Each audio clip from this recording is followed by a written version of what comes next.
Hello, this is Terrence McNally.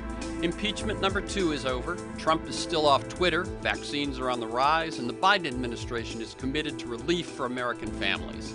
So let's take a breath and listen to my remarkable 2002 conversation with National Geographic Explorer-in-Residence, Wade Davis, about his wild path to the corners of the earth from the Amazon to the Arctic, his experiences with psychotropic plants, the pluses and minuses of Western progress, and the threats to indigenous peoples as told in his book, The Light at the Edge of the World, A Journey Through the Realm of Vanishing Cultures.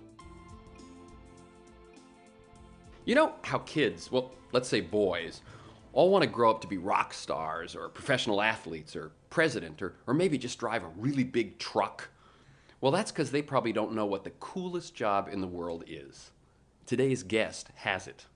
Wade Davis is an explorer in residence at the National Geographic Society, which he tells me means they pay for him to explore the world. But to get that job, he did have to do some stuff. He had to spend 25 years studying the plants, psychotropic drugs, and ceremonial rituals of indigenous cultures. And not only that, one of his first anthropology books was made into a Hollywood movie. I mean, this guy's life is not bad. Here on Freeforum, we explore the lives and the work and the ideas of individuals that I suspect hold pieces of the puzzle of a world that just might work. We look at new and innovative and provocative models in business, environment, health, science, politics, and media. And it's all based on the fact that I think we can do better. And I want to find out how. Wade Davis is an anthropologist, lecturer, photographer, and environmental activist who's done extensive fieldwork throughout the world. He graduated from Harvard and also got his PhD there.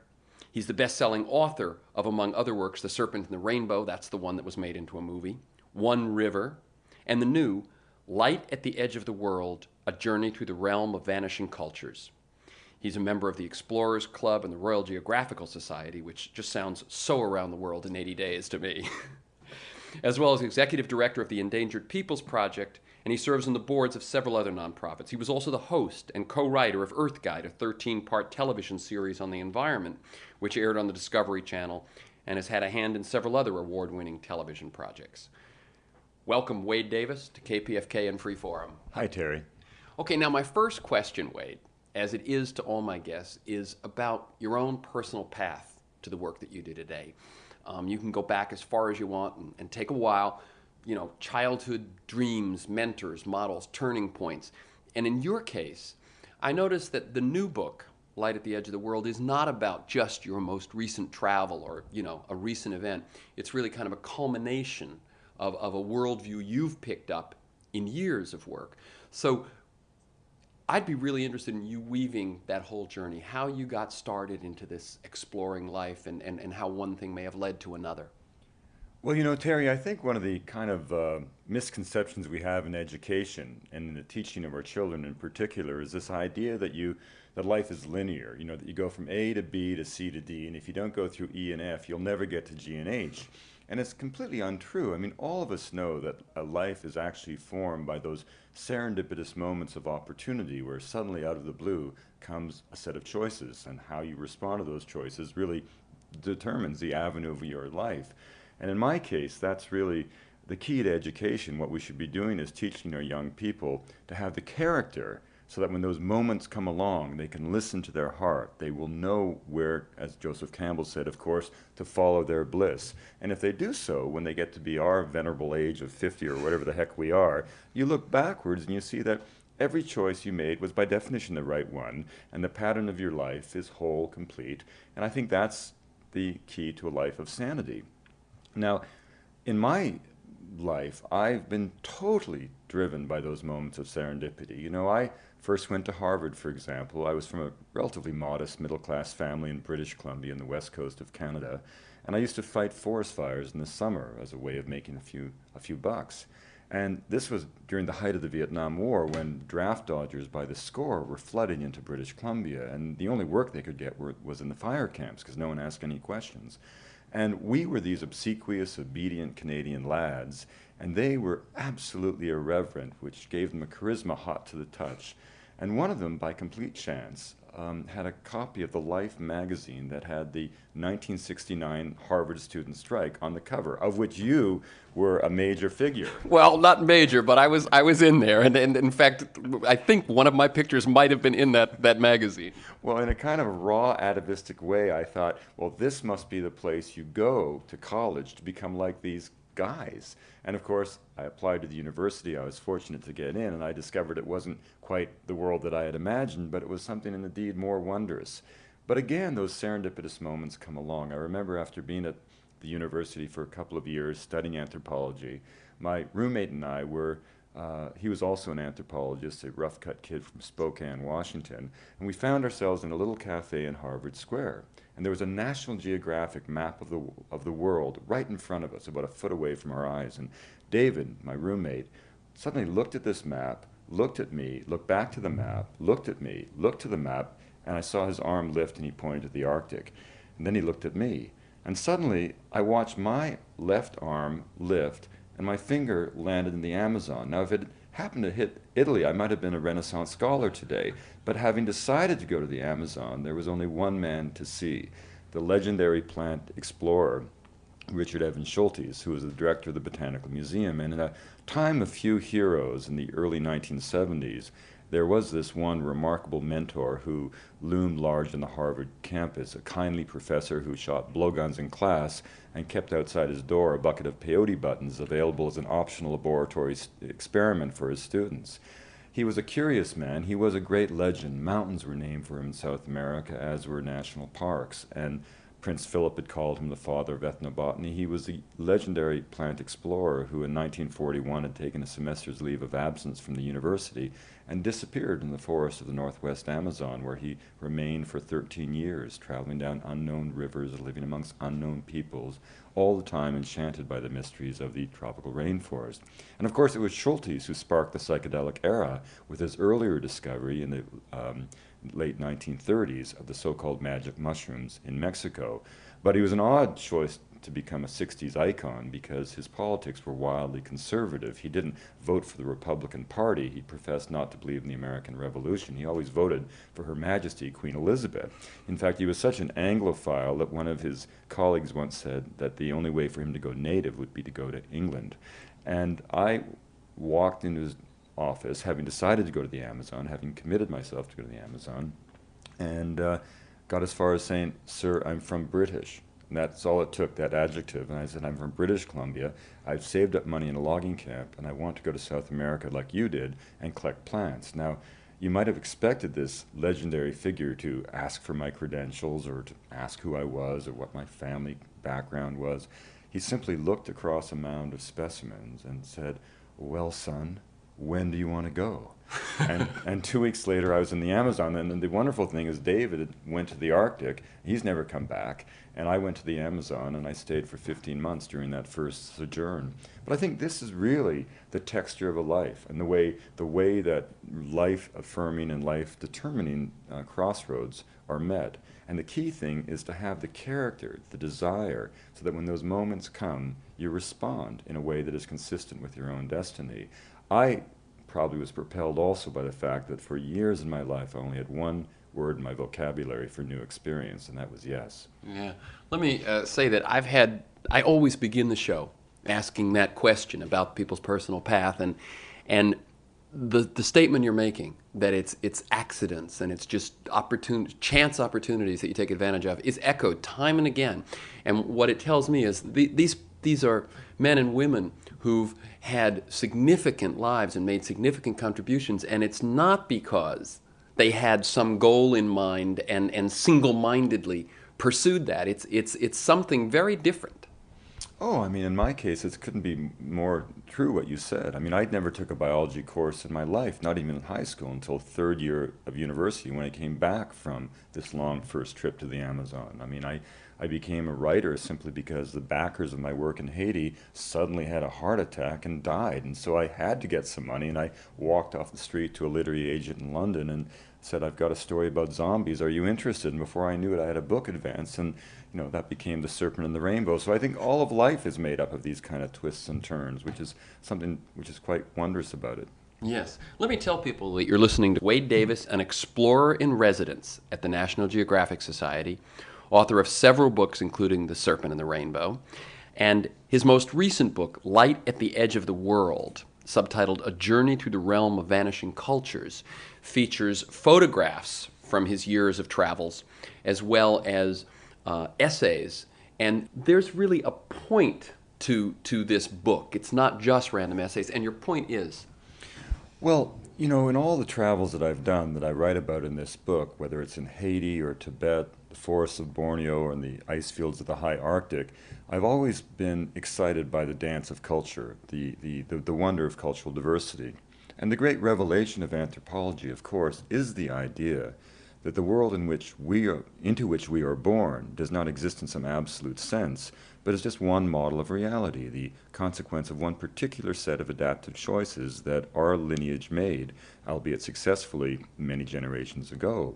But the great revelation of anthropology is the idea that there are other possibilities, other ways of being, and whether it's the Panan in the forests of Borneo, or the Inuit in the high Arctic, or the voodoo acolytes in Haiti, all of these cultures teach us that there are other possibilities. And to me, those cultures represent the collective legacy of humanity.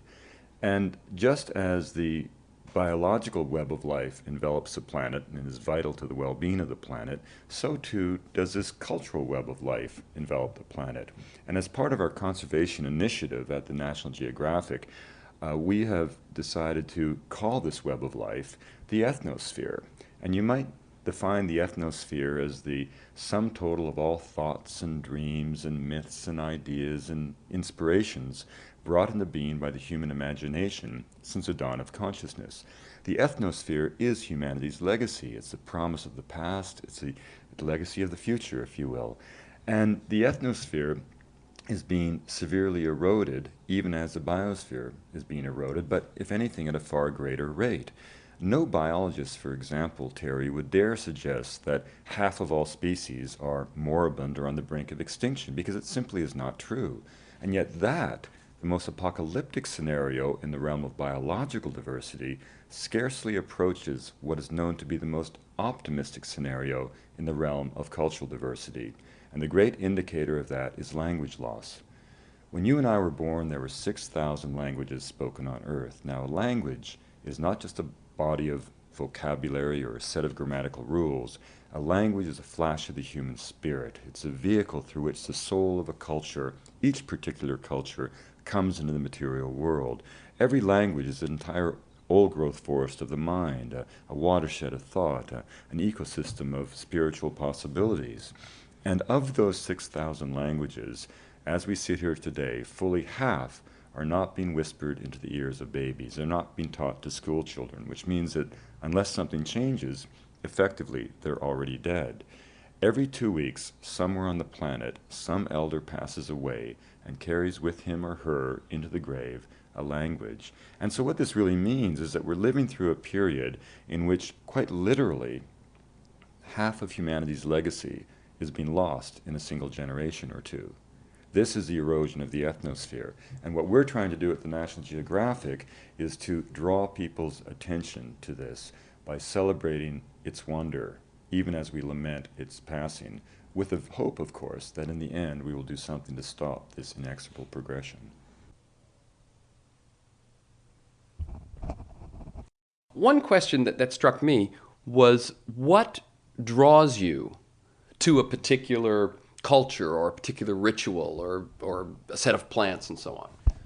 Well, I think it's simple curiosity, curiosity about the other, tempered by knowledge so that I'm driven in a certain kind of direction.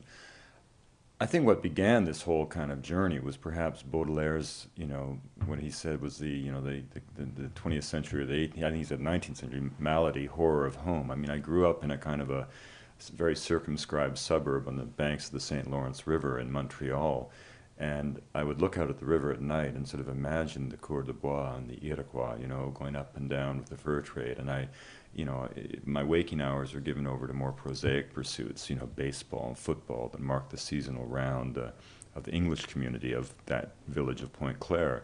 And we lived in a world where the other was right there, 4 blocks down the street was a francophone French-Canadian Quebecois community. And yet in that sort of unfortunate period in Canadian history, there was a chasm between the English-speaking Canadians and the French. And I think I was always intrigued as a child with that image of the other.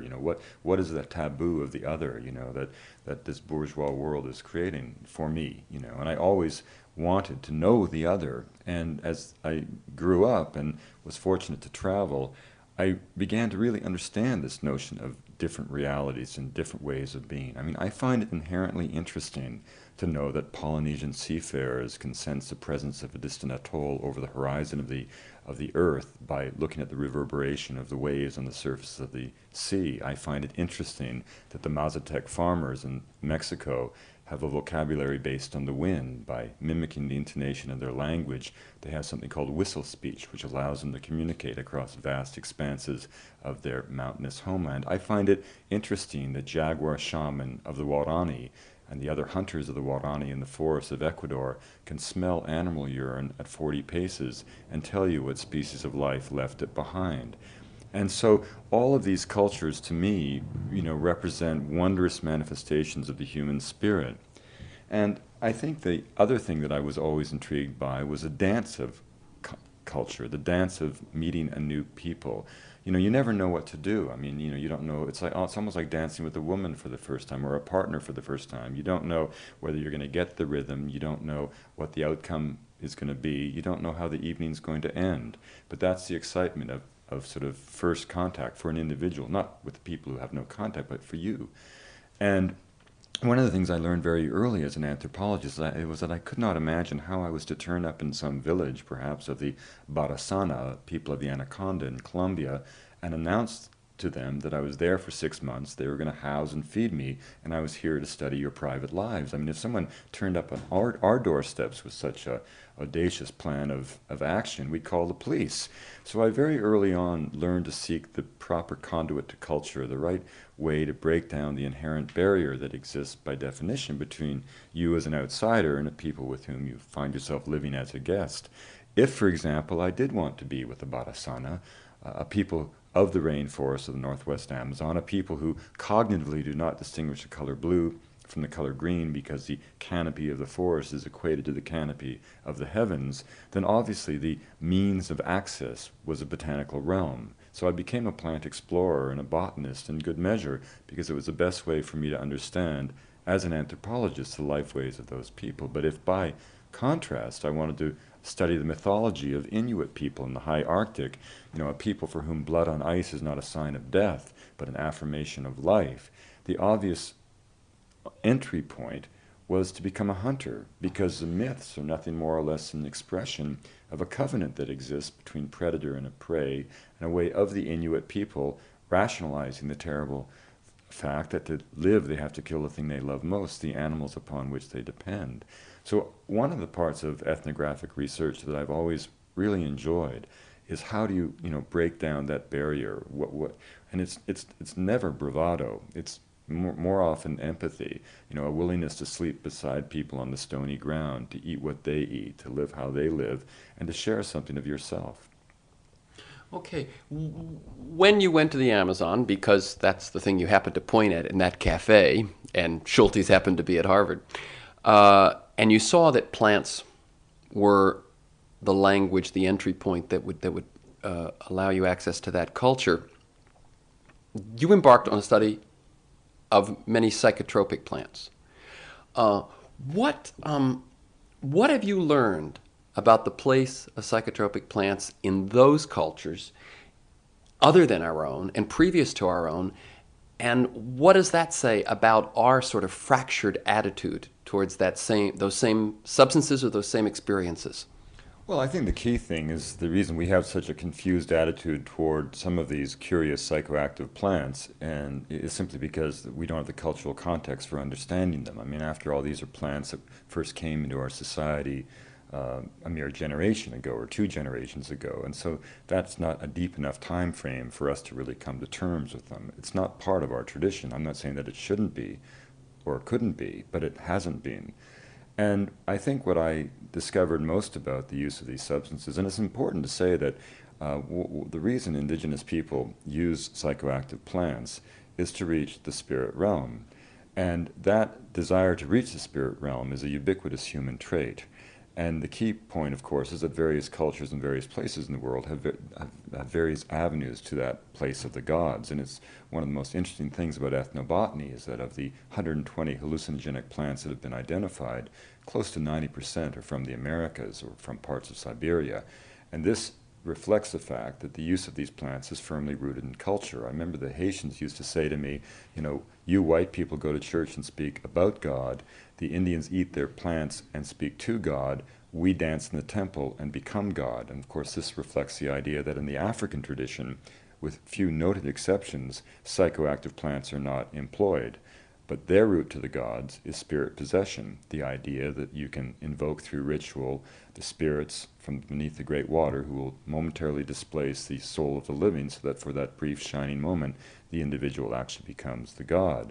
So the use of plants to seek those places is firmly rooted in shamanism in general, but also in the Americas in particular. And of course, the shaman takes these plants not because they're drugs per se, because they're sacred medicines. And to understand that, you have to understand the nature of healing, the shamanic art of healing. Traditional societies, of course, don't distinguish a priest from the physician because the state of the soul is as important as the state of the body. And diseases can be treated on two very different levels. They can be treated symptomatically, much as we do, only in place of medicinal drugs. They use medicinal plants, many of which are pharmacologically active. But this level of treatment is considered somewhat mundane in many societies because it doesn't get to the root of the problem, which at least in those cultures is perceived to be in the realm of magic or in the realm of the spirit. And to get to that place, the shaman must invoke some technique of ecstasy to soar away on the wings of trance to get into those distant metaphysical realms where he or she can work their deeds of rescue. That accounts for the use of these curious psychotropic plants, which are arrows to the gods. But what I actually find most interesting about psychoactive plants is not the sheer dazzling effect of their chemistry, as much as what it can tell us about how the Indians live on the earth. The most amazing thing about ayahuasca, for example, the well-known psychoactive preparation of the Amazon, is what it shows us about the botanical genius of the indigenous people. Ayahuasca is not a plant, it's a mixture. On the one hand, you have a shrub in the coffee family called Psychotria viridis, which has a series of potent tryptamines in it. Tryptamines are close to brain serotonin, 5-methoxydimethyltryptamine, dimethyltryptamine. These are powerfully psychoactive, but they cannot be taken orally. They cannot be taken through the mouth because they're denatured by an enzyme that exists naturally in the human stomach, monoamine oxidase. They can only be taken orally if taken in conjunction with some other drug that inhibits that enzyme in the human gut.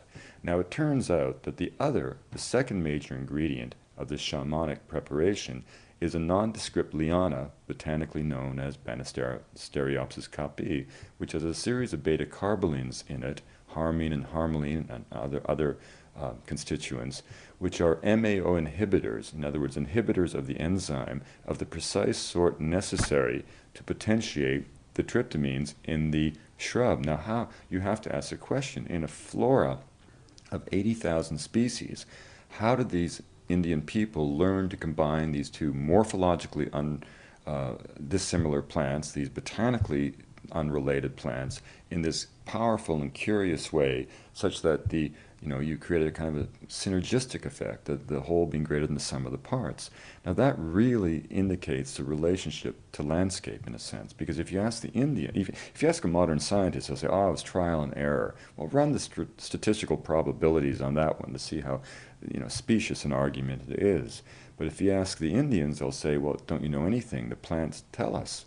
That's how we learn. They're our teachers. The show is Free Forum. I'm Terry McNally, and I'm speaking with Wade Davis.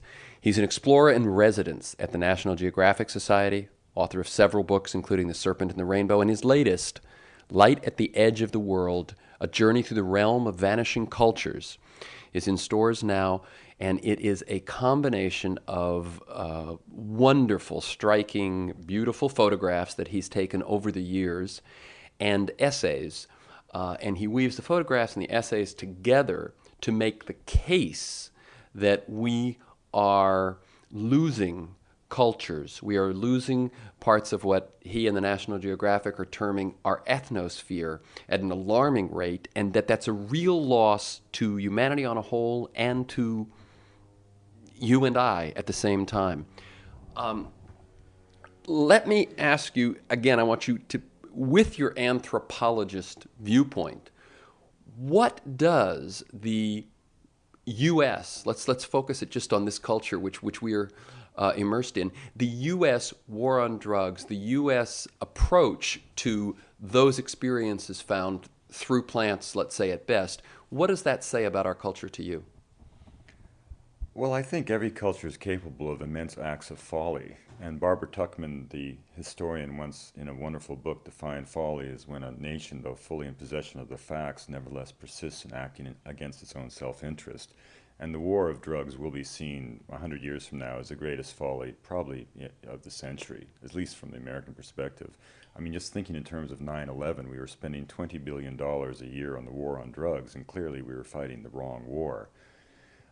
Why we have this kind of response to these substances probably is rooted in the fact that for whatever reason we define drugs not based on pharmacology but by culturally rooted moral opinion. And so for the drugs that we habitually have used as a culture are dismissed with euphemisms. They're not drugs at all. They're a cup of coffee, a quick smoke, or a cocktail. And of course the drugs that have come from away from us are mysterious, threatening.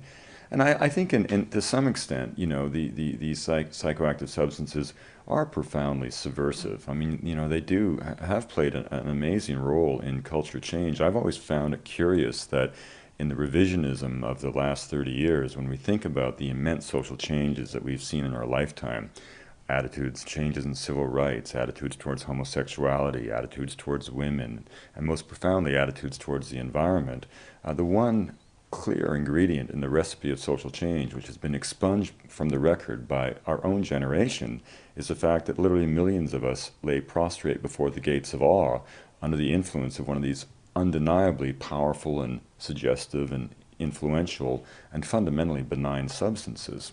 So I think, I can't have the answers for why we have this attitude towards these substances, but I do know that the projection of the war on drugs both overseas into Colombia and here at home has been a tragic mistake. But I'd like to go back for a moment to, this idea of we were touching upon with ayahuasca in the Amazon about the relationship of native people to landscape, because there's a lot of misconceptions out there. People tend to invoke either Rousseau and the image of the noble savage as if these people are genetically closer to the earth than we are, which is an idea both silly and racist in its simplicity. Or we tend to think they're better Thoreauians than we are. They're more consciously aware. And the interesting thing about these cultures is that they are neither sentimental nor weakened by nostalgia, but they have nevertheless forged through time and ritual a traditional mystique of the earth that is based not on a self-conscious kind of Thoreauian idea of a relationship, but on a far subtler intuition. And that is the idea that the earth itself can only exist because it is breathed into being by human consciousness. Now, what do I really mean by that, and how does it play out? How universal is that? It's incredibly universal. For example, when I explain what I mean by that, I think you'll see how universal it is, Terry. A Canadian kid, let's start in Peru, say, a Peruvian lad who grows up to believe that that mountain is an Apu spirit that will direct his or her destiny, will be a profoundly different child than a Canadian kid raised to believe that a mountain's a pile of inert rock ready to be mined. Is that mountain a spirit? Is it a pile of inert rock? It doesn't matter. What matters is the belief system that mediates a relationship between the human being and the point on the planet. A kid from Canada raised to believe that a old-growth forest exists to be cut is going to be a different human being than a Kwagyu kid who knows that that forest is the abode of Hukuk and the crooked beak of heaven and the cannibal spirits that dwell at the north end of the world, and at one point he's going to have to go into that forest in the Hamatsa initiation to meet those demonic forces to achieve illumination. And you see this in ritual played out all the time.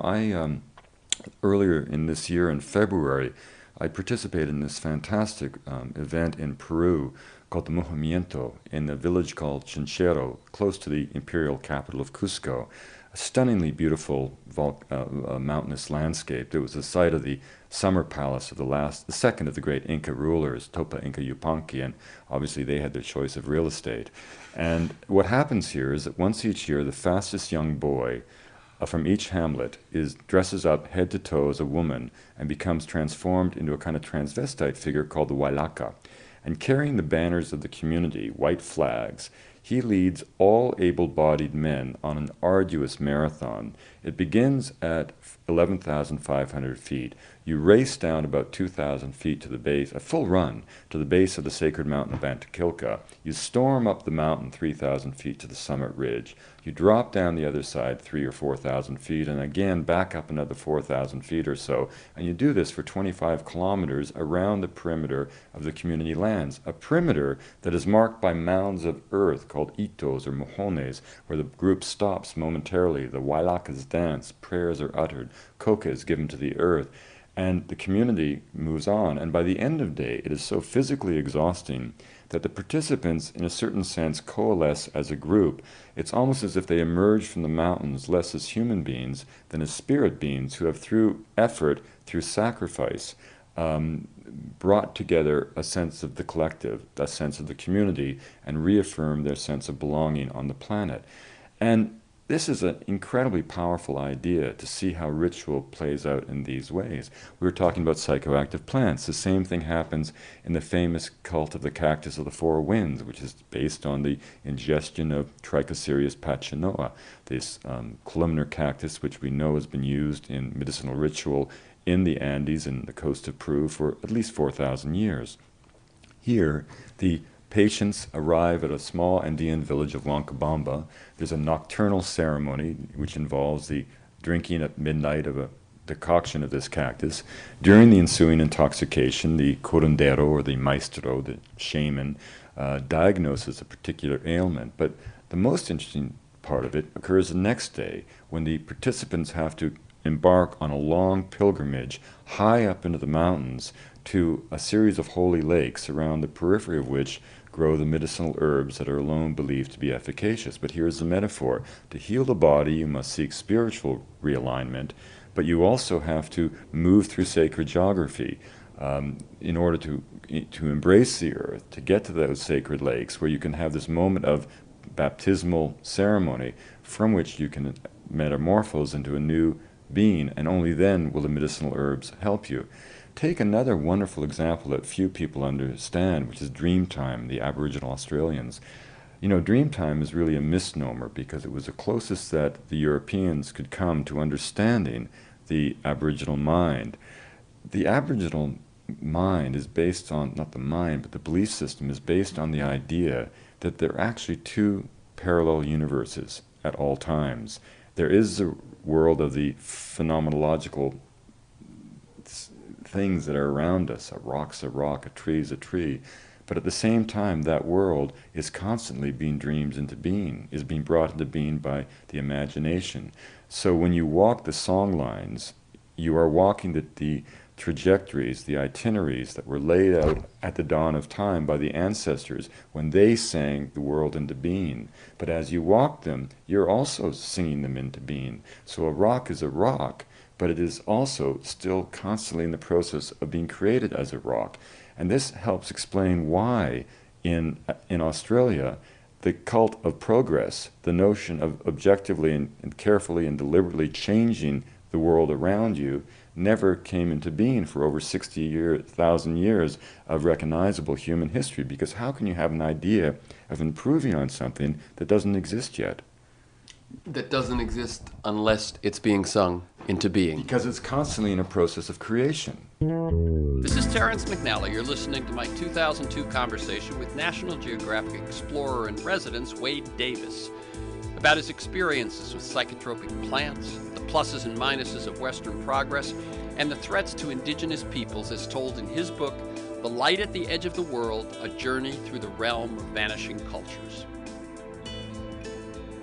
I'm Terry McNally. The show is Freeform, and I'm speaking with Wade Davis. Wade is an explorer in residence at the National Geographic Society, author of many books, and his latest book, Light at the Edge of the World, is a combination of photographs and essays which really look at the endangered cultures of the world, what they embody, what they have to teach us, and it also includes a call to action, that it is time not to view the loss of these cultures as just the inevitable wave of progress, but to see their value and begin to take a stand to reverse this, because as Wade has pointed out earlier in this interview, the threats to culture, the extermination of cultures, is far greater than the equally terrible threat that is faced by biodiversity. Let me ask a question which I thought I might hold towards later in the interview, but really comes to me now. And I think this is a hard idea for me to get my head around, and I think for most people to get their head around. 10,000 years ago, some cultures opted for agriculture. And we, sitting here talking into this microphone, have been the beneficiaries, if you will, of the kind of progress that has happened since that decision was made. From there came so much that is now the dominant global culture. Now, that same day, 10,000 years ago, there was another tribe which didn't opt for agriculture and never has. And as you point out, there's 300 million indigenous folks still. Has progress occurred in their cultures in those 10,000 years? And if so, what does that feel like? What does that look like? Well, it depends what you define by progress. You know, we tend to have this idea that these indigenous cultures are somehow frozen in time, as if some kind of zoological specimen. And that's how we come to the idea that somehow change is inherently a threat to them. And that's simply not the case. Every culture is constantly in a process of change, adapting to new possibilities for life. It's not change that threatens the integrity of the ethnosphere, for example. Similarly, it's not technology per se that threatens culture. I mean, a Sioux Indian did not stop being a Sioux Indian when he gave up the bow and arrow any more than an American farmer stopped being an American farmer when they gave up the horse and buggy. It's neither change nor technology per se that threatens the integrity of the ethnosphere.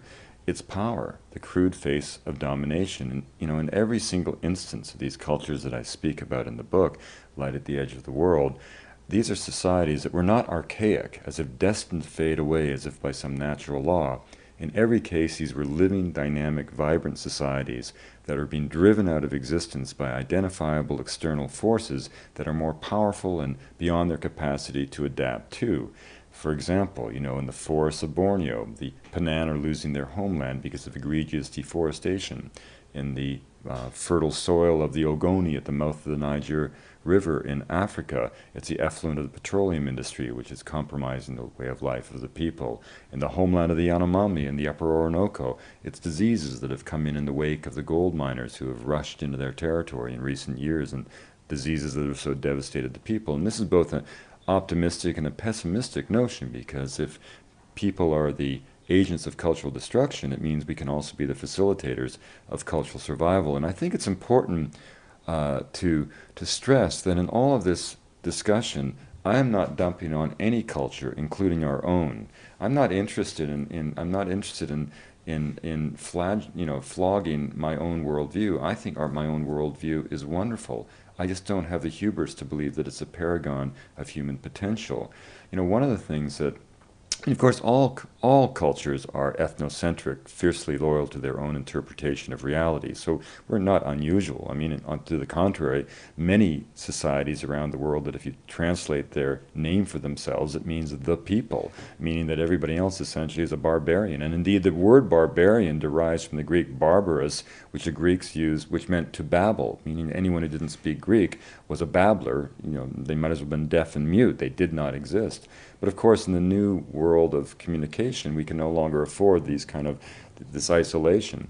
And I think it's important to sort of put things in perspective. You spoke about 10,000 years ago, the Neolithic Revolution that gave rise to agriculture, and that led in turn to hierarchy and sedentary life.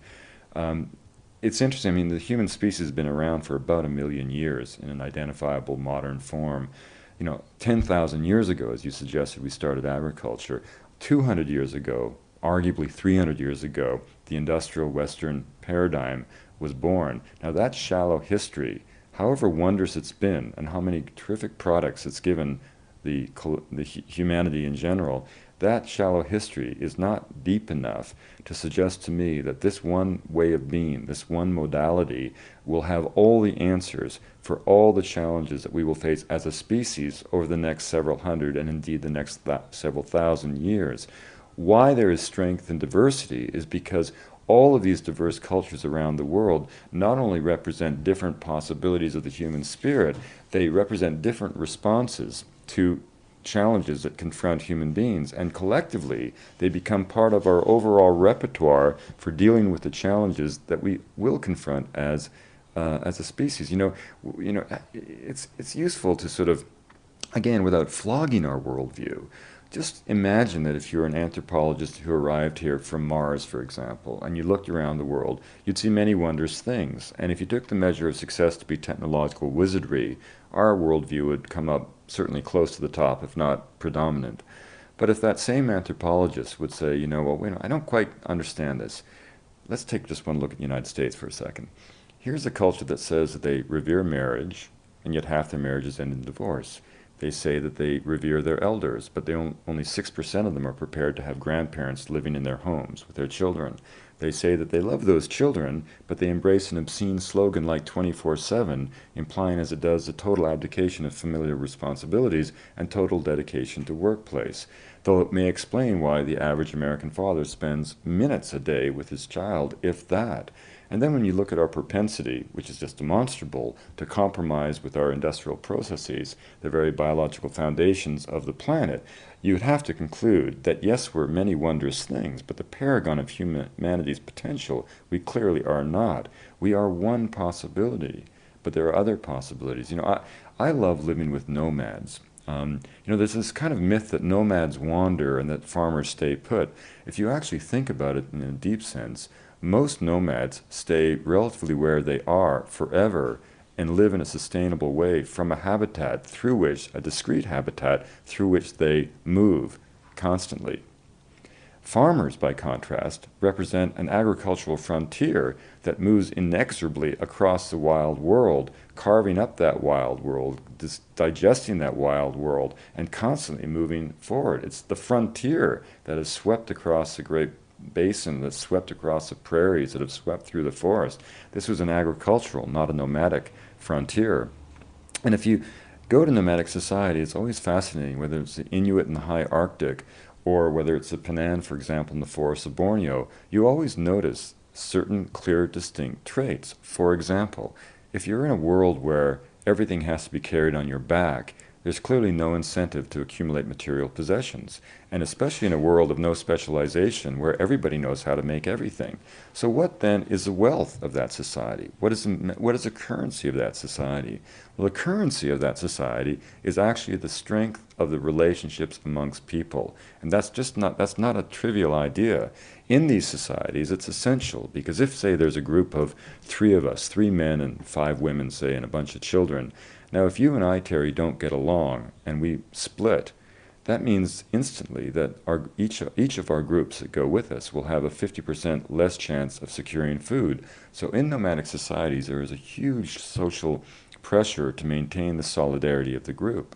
By the same token, in a nomadic society, sharing becomes an involuntary reflex because you never know who the next will be to get the food. So I've actually given a gift of a cigarette to Penan women in Borneo and watched as they've ripped open a single cigarette and separated out each individual strand of tobacco to distribute it equitably to the community, rendering the product useless, but honoring their obligation to share. And this again begins to give you a sense of how different choices create different realities. I've been with the Penan as we worked in a kind of an activist way with them and on their behalf in the 1980s. And I had Penan friends in my house in Vancouver or in San Francisco, and it was amazing to watch them walk down the street. I mean, they had never even been to a major city, but nothing in San Francisco impressed them as much as the homeless people. They just could not understand that a world that had so much could allow this to happen. We walk by that homeless person, and no matter how charitable we are, we think, well, tough luck, fellow, or bad break in our economy, or we might say lazy, too lazy. But they have a visceral reaction, and they think that they're raised to believe that a poor man shames us all. And this, again, is a very important point, which is that we forget that 200 or 300 years ago, during the Enlightenment, when we liberated the individual and created this Western tradition that clearly honors the individual at with a higher sort of value than the community itself. I'm not saying that's wrong. I'm not saying I wouldn't want to live in any other world. It's the world I know. But that was a tremendous shift in human history. It was a sociological equivalent in the splitting of the atom, because for most of human history, the community has counted for more than the individual, because without the solidarity of the community, the individual cannot survive. So this is, again, something that before we judge other cultures, if we want to really understand them, we have to understand what it is that drives them forward, what is the nature of their aspirations and their dreams. Okay. You're listening to Free Forum on KPFK Los Angeles, 90.7 FM, 98.7 in Santa Barbara, and streaming globally at www.kpfk.org. I'm Terry McNally. I'm speaking with Wade Davis, author most recently of Light at the Edge of the World, A Journey Through the Realm of Vanishing Cultures. And as you can tell, that's much of what we're speaking about. Wade is also an explorer-in-residence at National Geographic, who is the publisher of this book. I want to press the question I asked before, just because I would hate to lose the opportunity to ask it. And then I have other questions about the impact of these cultures. But I have spent some time with the Ashwar in the rainforest. And in communicating, and in my brief time in speaking with them, it occurred to me that, in fact, they were supple-minded. I mean, just to take away any. This is a group of people that I think had their first contact with Western, our culture, about 26, 27 years ago in the 70s. So they were. No, the Ashwar were contacted probably in the 30s, 20s, 30s. Okay. In any case. Recently. Yeah, recently. They were basically prehistoric in the last century. And yet, as I see, facile, supple minds, able to adapt and so on. So that question that I asked before, I'm going to ask one more time just because I'm so curious. If a culture has had the same 10,000 years in which Western U.S., this global multinational corporate culture, whatever it is, has created all these products and so on, what were they just refining their plant knowledge, refining their dream knowledge? What was, I mean, and if you don't have a sense of this, that's fine and we'll move on. But if you have some sense, you've spent so much more time with folks like that. It gets back to this notion of, of progress. We have, for all kinds of different reasons, a kind of an entire economy that is based on growth, on innovation, on change, on progress, as it's called. And I'm not saying there's anything wrong with that, but we have to understand that because these societies do not embrace that doesn't mean that they're backward. One of the great misconceptions, even of 19th century anthropologists, was that there was some kind of social evolutionary ladder to success that invariably put Victorian England at the apex, as if, it was a self-fulfilling prophecy, because what was considered to be advanced were the accoutrements and the traits of the society that was defining the paradigm. And what anthropologists realize, of course, is that this is nonsense, and that by biological definition, every human population has the same mental acuity. Now, whether that raw intelligence is put into an intellectual process that spits out all these marvels of engineering, or whether it's put into the complex threads of memory involved in a series of mythological tales really is a matter of cultural choice and historical accident. Again, this is not to say we're wrong, but it is not to say, to say they're primitive. It's a nonsensical idea. I mean, for example, when the British first went to the Arctic and met the Inuit, they took them to be savages because of their material technology. The Inuit, for their part, took the British to be gods. Both were wrong, but one did more to honor the human race. And what the British could not understand was that there's no better measure of raw intelligence than the capacity to survive in an environment where your entire technology, your entire material culture was based on what you could carve from rock, stone, slate, bone, and the odd piece of wood that floated up like flotsam from the sea. So, when the British mimicked the ways of the Inuit, they achieved great feats of exploration, and when they failed to do so, they suffered terrible deaths. And for example, when Lord Franklin's men were found at Starvation Cove, dead in their leather traces, they were literally hauling behind them because they didn't think that it was proper sport for dogs to be used in sleds, but they had no problem putting their young naval lads in leather harnesses, which may tell you something about the British.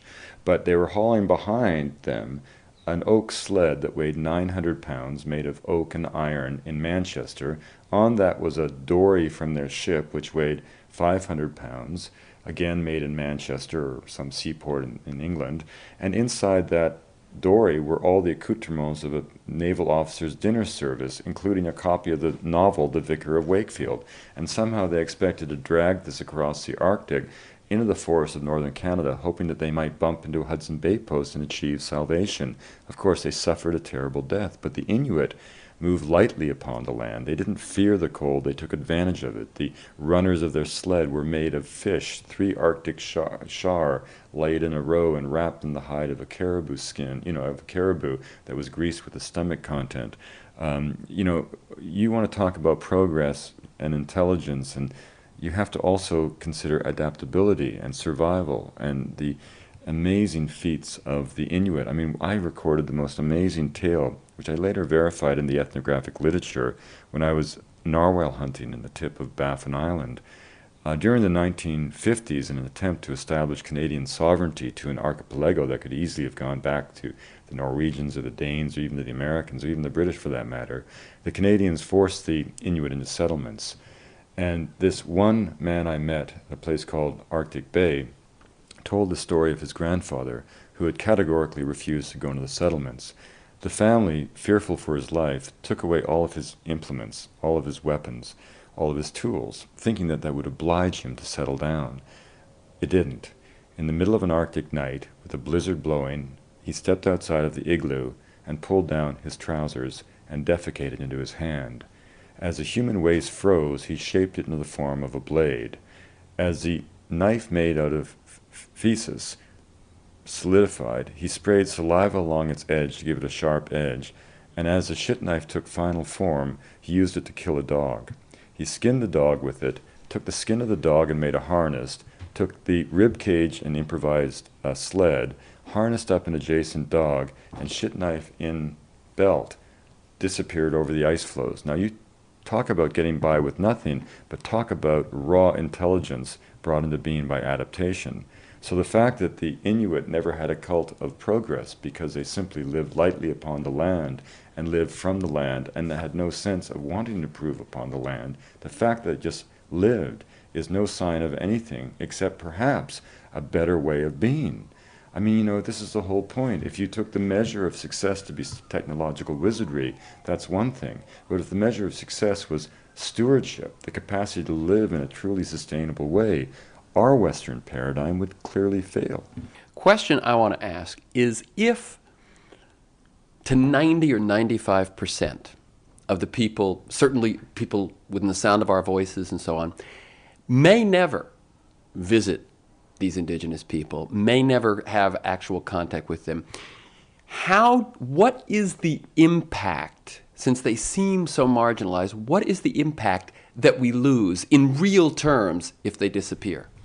I think the most important way to answer that is consider the events of 9/11. 9/11 was a stunning moment in human history, and it brought these two worlds together. Now, we shouldn't again flagellate or flog the United States, but this is a country born in isolation, quite self-consciously so. And we forget what lies beyond our borders. It's difficult for a country where the 30 million African Americans have more wealth than the 30 million Canadians, or where our defense budget is a trivial percentage of our GDP, is nevertheless larger than the entire economy of Australia. It's hard for us, anesthetized by our wealth, blinded by our wealth, to imagine a world where 1.3 billion people get by on less than $1 a day. And wired for the internet, it's hard for us to understand a world in which the vast majority of the world's population has never had a phone call, let alone sent an email. And the face of the West that is projected is not just the face of America, it's a face of modernity. And modernity in much of the world has been operating under the illusion that if societies throughout the world, not just small indigenous societies, all societies follow the dictates of this one way of being, this one paradigm, they'll all be economically elevated to our level. Well, that ain't going to happen, and if it were to happen, it would take the resources of probably 4 planet Earths. What in fact happens time and time again in small cultures and large is individuals are torn from their past, propelled into an uncertain future, and at the very best they secure a place in the bottom rung of an economic ladder that goes nowhere, and they drift off to these endless cities that are exploding like cancers across the face of the earth, whether it's Lima, Peru, that's gone from a population of 400,000 in 1940 to 9 million today, or Cairo, Islamabad, or you name it. And out of these endless seas of misery emerge forces that respond to that humiliation, and sometimes respond in violent and cancerous and insane ways. And that, of course, is what the Al-Qaeda represented. And so 9/11, even as we attempt to expunge from the human record these dreadful individuals and their heinous crimes, it behooves us to understand where this sense of resentment comes from. And the answer, of course, is that we no longer can indulge our isolation. We have to recognize the absolute urgency of a kind of global declaration of interdependence, where we find a way to move not toward a monochromatic world of monotony, but truly to a polychromatic world of diversity and multiculturalism and pluralism, whereby the absorption of all the genius of the human species, all the technological innovation, can benefit all human societies, but it shouldn't necessarily imply the eradication of the ethnicity of the people. Okay, we're going to have to pull it to a close. Thank you, Wade Davis. Thank you for the work you've been doing, the beautiful writing and photography, that the photography in this book and the writing in all of your books. Thank you to Ian Johnston, my engineer, and to you, listeners. To learn more about the show, guests, podcasts, articles, and so on, you can visit me at terrencemcnally.net, TERRENCEMCNALLY.net, or A World That Just Might Work, all one word, aworldthatjustmightwork.com. They're the same website. You can listen to podcasts there at iTunes. You can sign up there at iTunes to have the podcast delivered to you weekly. You can also sign up there or by emailing me at temcnally@mac.com, TEMCNALLY@mac.com, to get my weekly email telling you who's going to be on, what we're going to talk about, and 3 or 4 articles of background. You can also check out Free Forum with Terrence McNally on Facebook and follow me on Twitter at McNallyTerrence. You've been listening to Free Forum. This is the Progressive Voices channel on TuneIn. Welcome to Code WACK, your podcast on America's broken healthcare system and how Medicare for All could help. I'm your host, Brenda Gazar. How did Hugo Morales, co-founder and executive director of Radio Bilingüe, become such an impassioned champion for farm workers' rights in California's Central Valley and beyond? What life experiences shaped him into the influencer that he is today? We recently had the honor of asking him ourselves. So what was life like for you as a boy in the U.S.?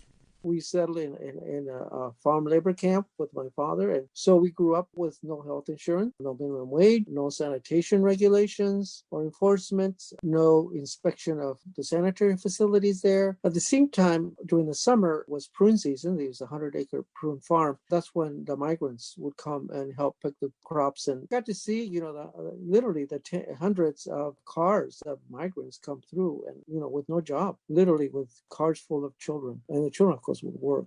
got to see how parents are deprived of having a decent salary, so they can afford health insurance or properly take care of their children or properly provide nutritious food, and lack of information about nutrition and the rights and so on. So I ended up actually at a tuberculosis hospital from that experience. Tuberculosis follows poverty and all that. I mean, so I ended up locked up for a year in isolation when I was 12 years old. So I have a history in terms of access to healthcare. And of course, I had a contagious disease. I was pulled out of school when I was a seventh grader out of Healdsburg Junior High and put in isolation. Get the full Code WAC story on progressivevoices.com and on the PV app. Catch all our episodes by subscribing to Code WAC wherever you find your podcasts.